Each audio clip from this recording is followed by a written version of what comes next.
today's going to be a quick little video. First thing we did was paint the layout. I had my friend Kayla give me a hand here.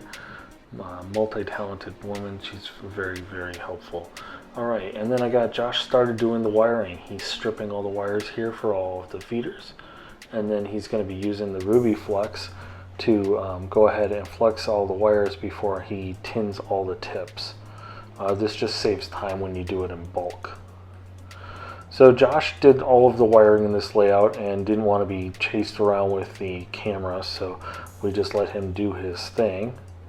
Meanwhile, I did a bunch of other little projects, including building the lift bridge and other things.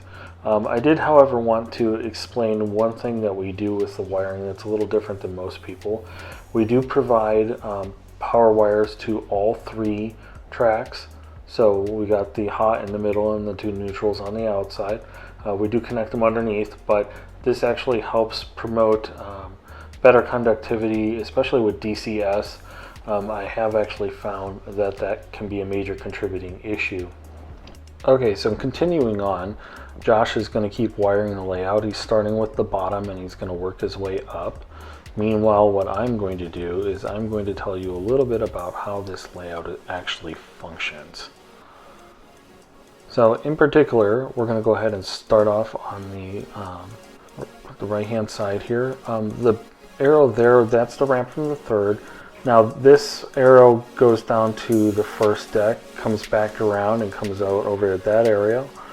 And then it goes underneath where Josh is working, comes out again, and then wraps back around and goes up a ramp back onto the 2nd deck. And finally, the last arrow is the same ramp, just from the opposite perspective. So now we're going to go into installing the layout, and just like the rest of the layout and all of its major issues, I did have 2 issues with the installation. The first one being is I had a couple wires crossed, which took me about 20 minutes to find. And then the second issue was actually a larger one. The client ultimately decided that the layout height was too high, and I ended up going back in and lowering it, I believe, 9 inches. So I'll include a couple pictures here for you. If you like this video, please like and subscribe, and thank you for watching.